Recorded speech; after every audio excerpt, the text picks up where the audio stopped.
चलिए आज हम लोग जो हमारी क्षमता के पद हैं उनके आज जो आगे के चरण हैं, चरण का मतलब ये है कि आप लोगों ने पढ़ लिया है। क्या क्या पढ़ लिया है? एक जो शांता का जो मेन लेक्चर था वो मैंने आपको दे दिया था। शांता का जो मेन लेक्चर था वो मैंने पहले आपको दे दिया था। फिर उसके अंतर्गत कुछ स्पेशल तरीके से मैंने आपको पढ़ाया था। पहले क्या पढ़ाए थे मैंने? पहले आपको जो प्रतिशत सांद्रता थी उसके बारे में बताया, प्रतिशत सांद्रता के बारे में बताया था और उसके उदाहरण करवाए थे। दूसरा मैंने क्या बताया था? आपको मोलरता पढ़ा दिया, मोलरता पढ़ा दिया, मोलरता भी पढ़ा दिया, नॉर्मलता भी पढ़ा दिया, नॉर्मलता भी पढ़ा दिया। सांता के जो पद थे आयतन प्रतिशत, द्रव्यमान प्रतिशत, आयतन द्रव्यमान प्रतिशत वो पढ़ा दिया। जो इम्पोर्टेंट चल रहा है वही अभी चल रहा है। ठीक है, ये चीज़ें मैंने आपको बता दी और जिसने ना पढ़ा हो तो वो जाके मेरी प्ले लिस्ट में जाके देख सकता है। ये तीनों वीडियो अलग अलग बने हुए हैं तो आप जाके वहाँ पे देख लीजिएगा। ठीक है, और आज जो हमारा नेक्स्ट टॉपिक होगा वो डिपेंड होगा किस पे? इसी के आगे का। आगे का मतलब ये है हमने मोलरता पढ़ लिया, नॉर्मलता पढ़ लिया। अब हम अगला टॉपिक पढ़ेंगे मोललता। ये भी एक इम्पॉर्टेंट टॉपिक है, मोललता। मोललता इंग्लिश में क्या बोलते हैं? मोलल्टी, मोलल्टी। इसके बारे में आज हम पढ़ेंगे। देखिए ये होता क्या है एक्चुअली में, ये द्रव्यमान जो सांद्रता होती है या भार सांद्रता, या हम जिसे कह लें ग्राम प्रति किलोग्राम जो सांद्रता होती है उसके अंतर्गत ये टॉपिक है। ठीक है, तो ये जो हमारी मोललता है इसके पहले मैंने पढ़ा था मोलरता पढ़ाया था। ठीक है, मोलरता में क्या होता था कि किसी जो मतलब विलियन है उसके 1 लीटर आयतन में। ठीक है, यहाँ पर विलियन नहीं यूज करेंगे, क्या यूज करेंगे? विलायक यूज करेंगे। तो यहाँ पे हम क्या लेंगे? किसी विलायक के 1 लीटर नहीं करेंगे, 1 किलोग्राम। ये दिमाग में रखना है। तो यहाँ पे रखना है क्या? किसी विलायक के, किसी विलायक, किसी विलायक के 1 किलोग्राम या 1000 ग्राम, 1 किलोग्राम या 1000 ग्राम में उपस्थित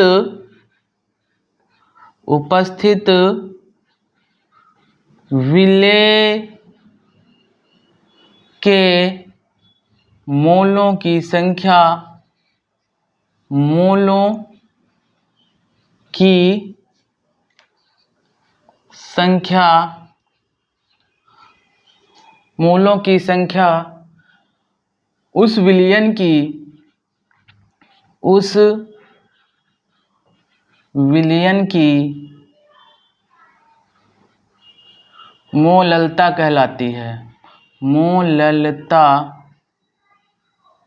कहलाती है।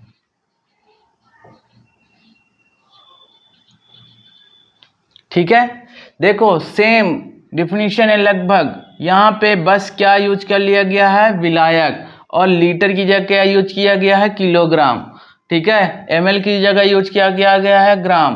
तो ये दिमाग में आपको रखना है। तो हमारी क्या हो जाएगी? किसी विलायक के 1 किलोग्राम या 1000 ग्राम में उपस्थित विलेय के जो मोल होते हैं उनकी जो संख्या होती वो हमारी क्या कहलाती है? मोललता कहलाती है। इसे स्मॉल m से प्रदर्शित करते हैं, प्रदर्शित करते हैं। और इसका मात्रक क्या हो जाएगा? इसका मात्रक क्या हो जाएगा? मोल प्रति किलोग्राम, किलोग्राम, मोल प्रति किलोग्राम होता है। तो ये दिमाग में आपको रखना है और कोई भी चेंजमेंट नहीं है, सेम डिफिनीशन है लगभग मोलरता और मोलल्टी की, ठीक है। तो यहाँ पर मोललता बराबर हो क्या जाएगा, मोललता बराबर क्या होगा,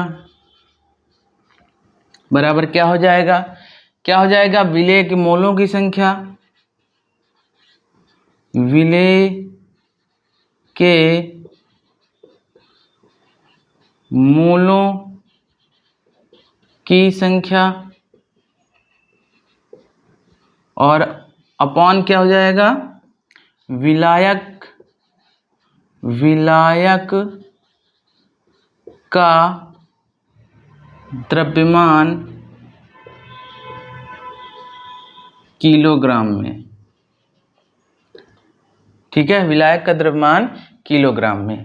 या हम क्या कह सकते हैं, मोललता या मोललता, मोललता बराबर क्या हो सकता है, क्या हो सकता है यहाँ, विलेय का द्रव्यमान, विलेय का द्रव्यमान ग्राम में गुणे 1000 बटे विलेय का अणुभार गुणे विलायक, विलायक का द्रव्यमान ग्राम में। तो ये दोनों फार्मूले से हम लगा सकते हैं। यहाँ पर हमारा मोल निकालने की कोई आवश्यकता नहीं, जो हमारा द्रव्यमान दिया गया है, जो हमारा अणुभार है उसमें विलेय का, वो सीधा रख देना है, आपको लगा देना है। अगर इस फार्मूले से लगाएंगे तो पहले आपको मोलों की संख्या निकालनी पड़ेगी, और मोलों की संख्या मैंने पिछली क्लासों 2 क्लासों में बताया हुआ है कि मोलों की संख्या कैसे निकाली जाती है, ठीक है। तो ये दिमाग में इतना रखना है। और भी एक चीज़ है, जो हमारी मोललता है उस पर मैंने बताया था, पिछले भी क्लासों में बताया था कि उस पर ताप का कोई प्रभाव नहीं पड़ता है। क्यों नहीं पड़ता है, क्योंकि यहाँ पर मोललता में द्रव्यमान द्रव्यमान होता है, कहीं पर आपको आयतन नहीं मिलेगा। यानी कि देखो, द्रव्यमान द्रव्यमान, कहीं पर आयतन आपको नहीं मिलेगा। इस वजह से आपको ये जो हमारी मोललता है यह ताप से प्रभावित नहीं होता, क्योंकि कोई भी द्रव्यमान जो होता है वो ताप से प्रभावित नहीं होता है। यह दिमाग में बसा लो, ठीक है। फिर चलो अब आगे पढ़ते हैं। ये तो हमारा हो गया। एक यहाँ पर है मोललता और मोलरता में संबंध। मोललता तथा मोलरता में संबंध, संबंध क्या होता है ये भी इंपॉर्टेंट है। अगर हमारा विशिष्ट घनत्व दिया जाए, विलयन का क्या दिया जाए, विशिष्ट घनत्व दिया गया हो, ठीक है, तो वहाँ पे हम मोलरता को मोललता में और मोललता को मोलरता में चेंजमेंट कर सकते हैं। कब, जब हमारा विशिष्ट घनत्व दिया जाए। तो याद रखिएगा, जब हमारा घनत्व विलयन का दिया जाए तभी हम ये संबंध निकाल सकते हैं। तो मोललता बराबर क्या हो जाएगा, तो मोललता बराबर क्या हो जाएगा, मोललता बराबर क्या हो जाएगा, मोलरता, मोलरता बटे क्या हो जाएगा, घनत्व, क्या हो जाएगा, घनत्व माइनस क्या हो जाएगा, मोलरता, मोलरता गुणे आणविक द्रव्यमान, आणविक द्रव्यमान बटे 1000, तो ये जो संबंध होता है मोलरता और मोललता में, यही संबंध होता है। ठीक है, तो इसको भी दिमाग में बसा के रखिएगा। ठीक है, मोलरता और मोललता में जो संबंध है हमारा, तो ये भी हमारा एकदम, जैसे कल मैंने आपको बताया था नॉर्मलता और मोलरता में संबंध, वैसे ही ये हमारा क्या है, मोललता और मोलरता में संबंध है। इसके माध्यम से भी हमारे क्या आते हैं, क्वेश्चन सॉल्व किए जाते हैं। तो इतना दिमाग में आपको रखना है। ठीक है, ये इसका स्क्रीनशॉट ले लीजिएगा, और क्योंकि ये आपके नोट्स बनाने के काम में आएगा। ठीक है, वहाँ पे इतना डिस्क्रिप्टिव मैंने नहीं किया था, केवल मोललता की परिभाषा बता दिया था। यहाँ पे थोड़ा सा डिस्क्रिप्टिव कर रहे हैं, ताकि आप लोगों को ज़्यादा से ज़्यादा पता चल सके मोललता के बारे में। ठीक है, और इससे जो आने वाले क्वेश्चन हैं वो भी आप अच्छी प्रकार से सॉल्यूशन उसका कर सकें। ठीक है, चलिए लीजिए इसका स्क्रीनशॉट। अब जो इसके न्यूमेरिकल पार्ट हैं वो सॉल्व करेंगे। ठीक है, इसके न्यूमेरिकल पार्ट हैं वो सॉल्व करेंगे।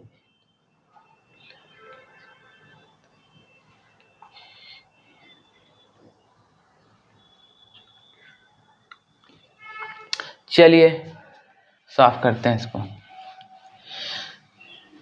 जैसे पहले एक उदाहरण समझते हैं, उदाहरण से हमको ज़्यादा नॉलेज मिल जाएगा आगे जो न्यूमेरिकल लगाएंगे।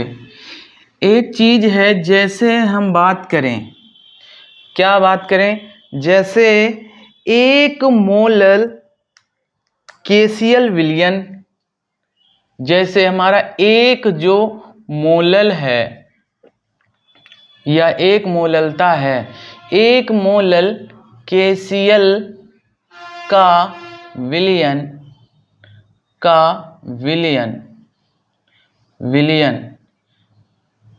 यह दर्शाता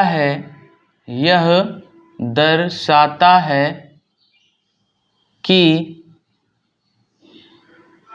1 kg विलायक में 1 मोल KCl के हैं। इसका मतलब ये होता है। ठीक है, एक मोलल का मतलब है कि जो हमारा विलयन दिया गया है, जो विलयन बना है, तो 1 किलो अगर विलायक है तो उसमें क्या है, 1 मोल जो हमारे किसके हैं, KCl के हैं। तो ये भी दिमाग में आपको रखना है। ठीक है, चलिए हम पहला क्वेश्चन लिखते हैं। पहला क्वेश्चन जो है हमारा, ठीक है, एक छोटा सा क्वेश्चन है, वो समझेंगे। 10 ग्राम कास्टिक सोडे को 10 ग्राम कास्टिक सोडा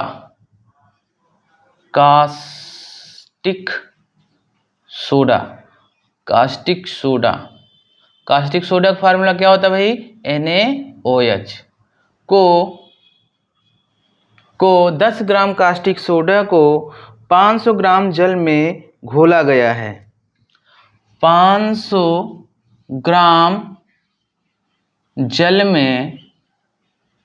में घोला गया है, तो मोललता की गणना कीजिए। तो मोललता की गणना कीजिए, ये हमारा क्वेश्चन है। ठीक है, तो हमारा जो सबसे पहले काम क्या होता है, सबसे पहले हल के मतलब क्या है, हमारा जो दिया है वो लिखते हैं, है ना। दिया है, क्या दिया है, कास्टिक सोडा यानी NaOH का द्रव्यमान दिया है। द्रव्यमान कितना दिया गया है, 10 ग्राम। और क्या दिया गया है, जल का द्रव्यमान भी दिया गया है। जल का द्रव्यमान वो कितना दिया गया है, 500 ग्राम, ये दिया गया। अब आपको निकालना क्या है, मोललता। तो मोललता बराबर होता क्या है आपको, मोललता बराबर होता क्या है, मोललता बराबर होता क्या है। मैंने दो फार्मूले बताए थे, हम नीचे वाले फार्मूले का यूज करेंगे। क्या था वो हमारा, विलेय का द्रव्यमान, विलेय का द्रव्यमान गुणे 1000, क्योंकि इस वजह से यूज कर रहे हैं क्योंकि ग्राम में दिया गया, 500 ग्राम में दिया गया, बटे क्या हो जाएगा, अणुभार, विलेय का है अणुभार, गुणे विलायक, विलायक का द्रव्यमान ग्राम में। तो ये यूज करेंगे, ठीक है। अब यहाँ पर हमारा जो विलेय का अणुभार है वो नहीं दिया गया है, तो यहाँ पर हम निकाल लेंगे, ठीक है। यहाँ पर हम निकालेंगे क्या कि विलेय यानी NaOH का अणुभार, NaOH का अणुभार, अणुभार NaOH का अणुभार कैसे निकालते हैं, मैंने बताया था कि प्रत्येक जो तत्व है उसको अलग अलग करके और उसके जो परमाणु द्रव्यमान है, परमाणु भार है वो रख देना है। यहाँ पर 23 होता है, इसका 16 होता है, इसका 1 होता है, बराबर क्या हो गया 40। ये दिमाग में गांठ बांध लो, NaOH का क्या होता है 40 होता है। बहुत बार पूछा गया NaOH, NaOH, तो NaOH के रट लेना दिमाग में 40। तो विलेय का द्रव्यमान कितना दिया गया है 10 ग्राम, गुणे कितना 1000 बटे कितना 40 और गुणे कितना कितना दिया 500 ग्राम, 500 ग्राम दिया गया है, ठीक है। तो इसको आपको सॉल्यूशन करना है, तो यहाँ से आप क्या कर सकते हैं, यहाँ से काट दीजिए, यहाँ कितने बार कट जाएगा, 2 बार में ये कट गया, ठीक है, 2 बार में ये कट गया। यहाँ से जब काटेंगे, ठीक है, ये 0 से 0 हमारा कैंसिल और यहाँ से आ गया कितना 2 यानी कि 1/2, और 1/2 का मतलब क्या होता है 0.5, ठीक है। तो मोलरता हमारी क्या आ गई 0.5 है, ठीक है। तो ये इस प्रकार से हम क्या कहते हैं मोलरता निकाल लेते हैं। देखिए सेम फार्मूले हैं, कोई ज़्यादा चेंजमेंट नहीं है। अगर एक भी टॉपिक आप अच्छे से पढ़ लेंगे तो आपको जाहिर है कि सारे न्यूमेरिकल पार्ट आपको दिमाग में बस जाएंगे कि हाँ ये इस तरह लगेगा, ये क्या होता है अणुभार, क्या होता है हमारा क्या बोलते हैं मोल, क्या होते हैं ग्राम, क्या होता है, ये सब चीज़ें आपको पता चल जाएंगी, ठीक है। चलिए ये वाला हो गया, स्क्रीनशॉट ले लीजिए। दूसरा न्यूमेरिकल करते हैं।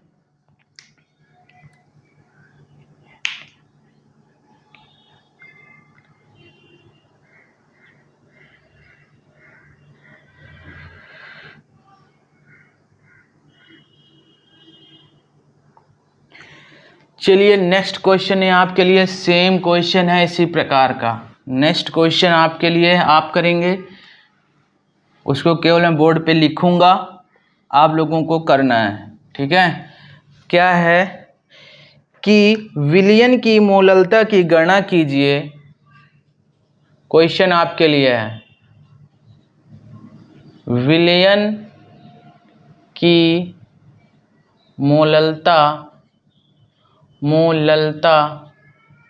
विलयन की मोललता की गणना कीजिए, गणना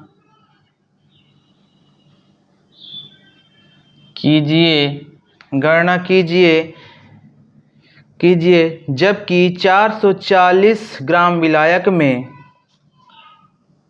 जबकि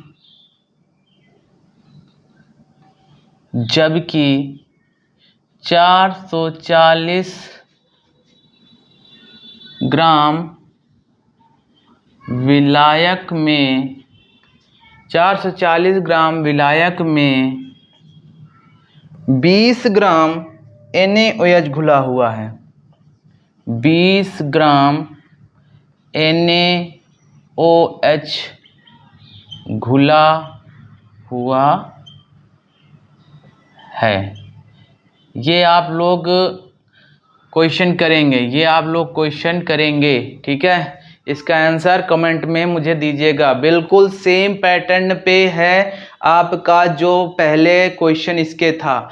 देखो यहाँ पे हमें विलायक दिया गया 440 ग्राम, यहाँ पे हमारा क्या 20 ग्राम और NaOH ही दिया गया है, और NaOH का अणुभार भी मैंने आपको निकालना बताया है। तो ये दिमाग में आपको पता है, मैंने अभी बताया क्या होता है 40, NaOH का अणुभार कितना होता है 40, ये दिमाग में रख लेना है, ठीक है। चलिए नेक्स्ट क्वेश्चन, इसका क्वेश्चन का मुझे कमेंट चाहिए इस क्वेश्चन का, ठीक है। आप लोग इस क्वेश्चन को कमेंट में देंगे इसका आंसर मुझे, ठीक है। नेक्स्ट क्वेश्चन में बताऊंगा वो। चलिए चीनी के सीरे के, नेक्स्ट क्वेश्चन जो है चीनी के सीरे, चीनी के सीरे के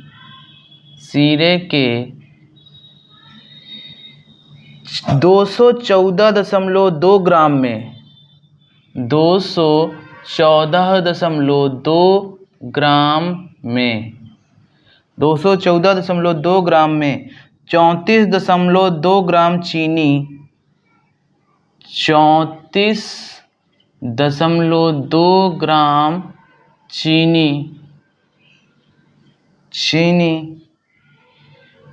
खुली है, चीनी है। चीनी के सीरे की मोललता का गणना कीजिए। घुली है तो मोललता की गणना कीजिए, ठीक है।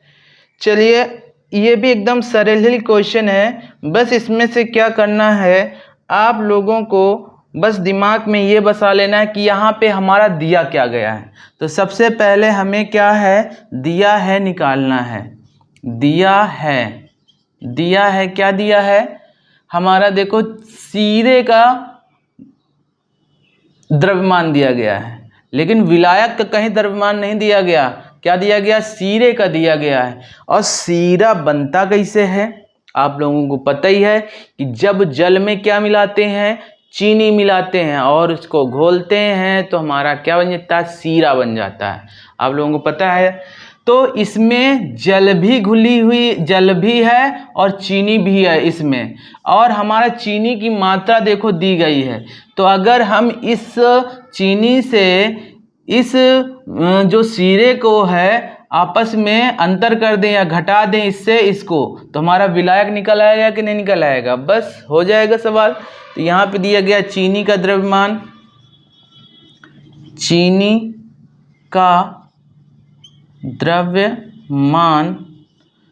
द्रव्यमान कितना दिया गया है 34.2 ग्राम। सीरे का द्रव्यमान दिया गया है कितना 214.2 ग्राम। इसलिए जल या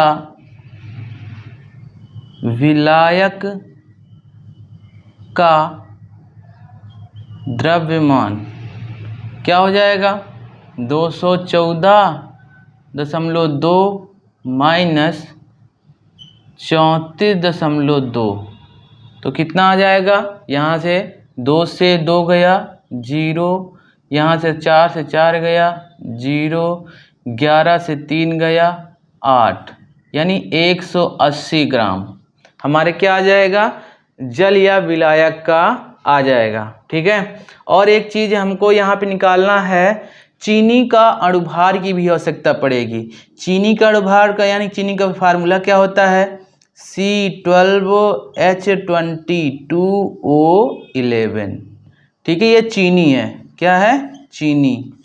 तो चीनी का अणुभार भी निकाल लेंगे लागा में, अणुभार, चीनी का अणुभार क्या हो जाएगा भाई जितने हमारे क्या है एलिमेंट हैं उनको अलग अलग रखना है। ये चीज़ मैंने बताई है ना, H22O11 बताया है।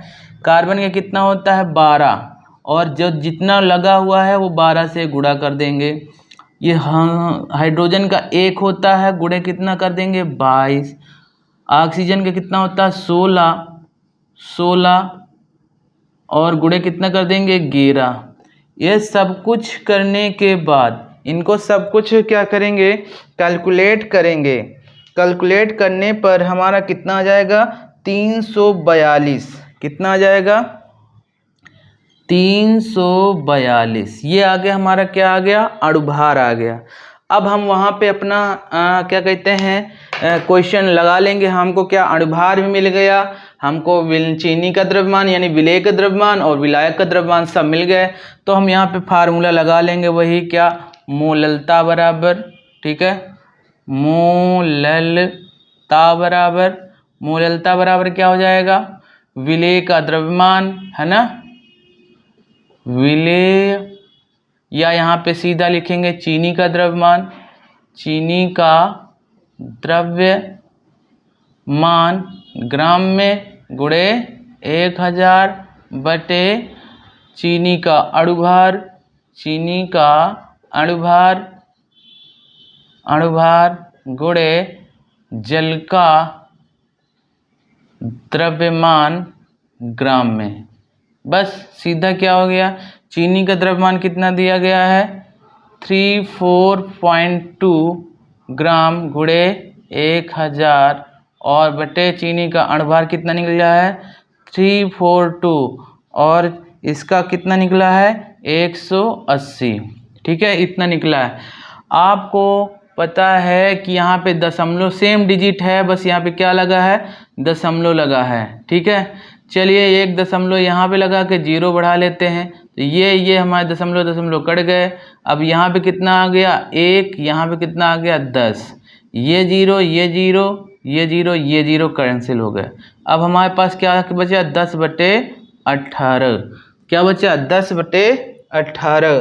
तो 18 से सीधा इसमें भाग दे देंगे, तो लगभग कितना आ जाएगा हमारा यहाँ पर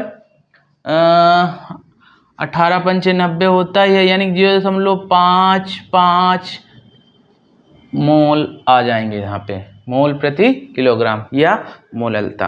तो इस प्रकार जब हमारा क्या दिया गया हो विलायक न दिए के उसको पूरा विलयन दे दिया जाए, तो विलयन से हम विलायक निकाल लेंगे, या विलायक दिया हो विलयन दिया हो विलेय की मात्रा न दी गई हो तो विलयन से विलायक घटा देंगे तो विलेय की मात्रा निकल आएगी। तो हम इस प्रकार से ये सवाल कर सकते हैं। ठीक है, चलिए नेक्स्ट क्वेश्चन की तरफ बढ़ते हैं। इसको आप स्क्रीनशॉट ले लीजिए।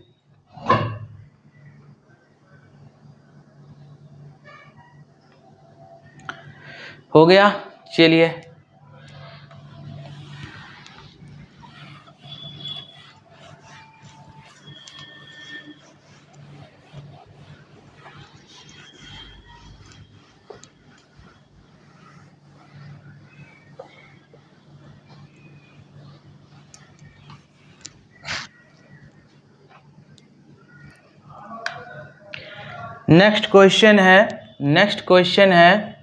नेक्स्ट क्वेश्चन क्या है, एसिटिक अम्ल के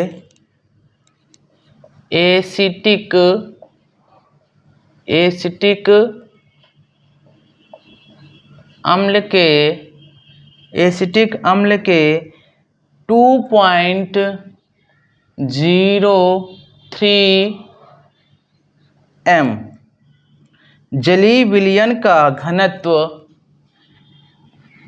जलीय विलयन का घनत्व 1.017 ग्राम प्रति ml है, ग्राम प्रति ml है। एसिटिक अम्ल का आणविक द्रव्यमान, एसिटिक अम्ल का आणविक द्रव्यमान 60 है, तो मोललता की गणना कीजिए। ठीक है, अब ये क्वेश्चन आप लोग समझ ही गए होंगे किस पे आधारित है, जो हमने एक्स्ट्रा आपको फार्मूला बताया था। क्या बताया था कि जब हमारा घनत्व दिया जाए तो हम मोललता को मोलरता में और मोलरता को मोललता में चेंज कर सकते हैं जब किसी विलयन का क्या दिया जाए, घनत्व दिया जाए। तो यहाँ पे आप लोगों को सीधा क्या है कि वही फार्मूला लगा देना है जो मोललता का घनत्व वाला फार्मूला मैंने आपको बताया है, मोललता और मोललता में जो संबंध बताया है। तो यहाँ पे दिया है, नोट कर लेंगे, दिया है, क्या दिया है, हमारा मोलरता दी गई है, मोलरता दी गई है कितनी, 2.03 m, और घनत्व दिया गया है, घनत्व कितना दिया गया, 1.017, ठीक है, ग्राम प्रति ml। और क्या दिया गया है, अणुभार दिया गया है, अणुभार कितना दिया गया है, या आणविक द्रव्यमान कितना दिया गया है, 60। अब वही फार्मूला लगा लेंगे, कौन सा, मोललता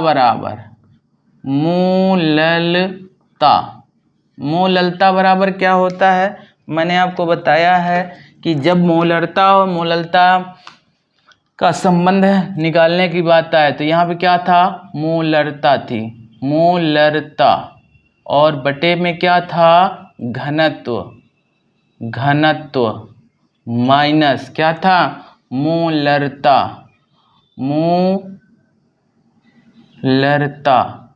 गुणे आणविक द्रव्यमान,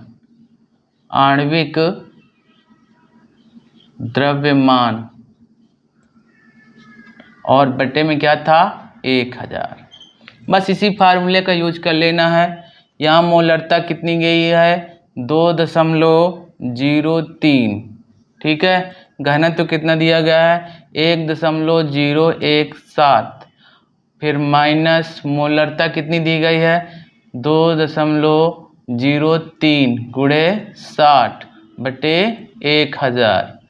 तो यहाँ पे 0.203 अपॉन 1.017, यहाँ पे क्या करेंगे, हम इसका गुणा करा लेंगे, ठीक है, गुणा कराएंगे तो 0×6 त्रिक 18, ठीक है, 6 त्रिक 18, 6 दूनी 12, ठीक है, और कितने अंक के बाद दशमलव लगा लेंगे, 2 अंक के बाद, तो यहाँ हमने 2 अंक के बाद दशमलव लगा दिया, और बटे क्या है, 1000। अब 1000 है तो सीधा सीधा आपको पता ही है कि यहाँ पे 3 जीरो और हमारे शामिल हो जाएंगे, यानी कि यहाँ पे सीधा सीधा आ जाएगा, क्या आ जाएगा, 0.03 बटे क्या आ जाएगा, 3 जीरो और इसमें ऊपर ऐड कर देंगे, यानी कि हम क्या करते हैं, उधर भेज देंगे 3 दशमलव और उधर जीरो चला जाएगा, तो यहाँ पे क्या आ जाएगा, 1.017, और क्या हो जाएगा यहाँ पे माइनस क्या आ जाएगा, 0.12, या यहाँ 0.1218 इतना आ गया, ठीक है। जब इसको घटा के रखेंगे तो जिसको नहीं आता घटाना तो देख लीजिए, 1017 दशमलव के नीचे दशमलव रखेंगे और क्या आ जाएगा, 1218, तो यहाँ पे आया 2, यहाँ पे कितना आ जाएगा हमारा, 6 में 1 गया तो 5, यहाँ पे 9, ठीक है, यहाँ पे 8, तो इतना आ गया। तो यहाँ पे हमारा क्या आ जाएगा 2.03 अपॉन में क्या आ जाएगा 0.8952। और जब इसका कैलकुलेशन आप करेंगे, तो आपका आंसर कितना आ जाएगा, लगभग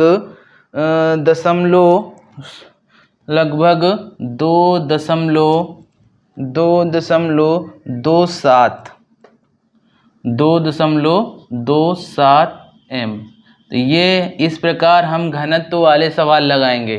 ठीक है, तो देखिए आपको मैंने आज घनत्व के सवाल भी बताए, नॉर्मल सवाल भी बताए।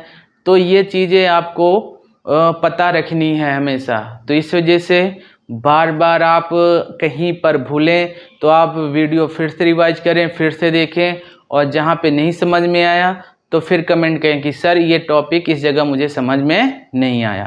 ठीक है, कुछ लोगों के आते हैं तो उनको मैं एडवाइस भी दे देता हूँ कि हाँ ऐसा ऐसा करना है। ठीक है, मेरे पर्सनल व्हाट्सएप पे आता है उनका मैसेज। ठीक है, तो किसी प्रकार कोई दिक्कत हो तो आप लोग संपर्क कर सकते हैं। ठीक है, मेरा नंबर है, कोई भी किसी प्रकार का संपर्क हो तो इस नंबर पे आप बात करके संपर्क सकते हैं 8601995275। तो ये नंबर है मेरा। ठीक है, नाम तो पता ही है सबको कि आलोक सिंह नाम है मेरा। तो इस नंबर पे अगर कोई भी दिक्कत होती है तो आप कांटेक्ट करके या व्हाट्सएप के थ्रू अपना डाल के जो भी प्रॉब्लम है वो आप यहाँ पे शेयर कर सकते हैं मुझे। ठीक है, तो आई होप कि आज की क्लास आप लोगों को अच्छी प्रकार से समझ में आई होगी। अगर नहीं आती है तो आप कमेंट में डाल दीजिएगा सर ज़रा सा यहाँ पे ये टॉपिक नहीं समझ में आया है, तो मैं फिर से रिपीट करने की कोशिश करूँगा। धन्यवाद।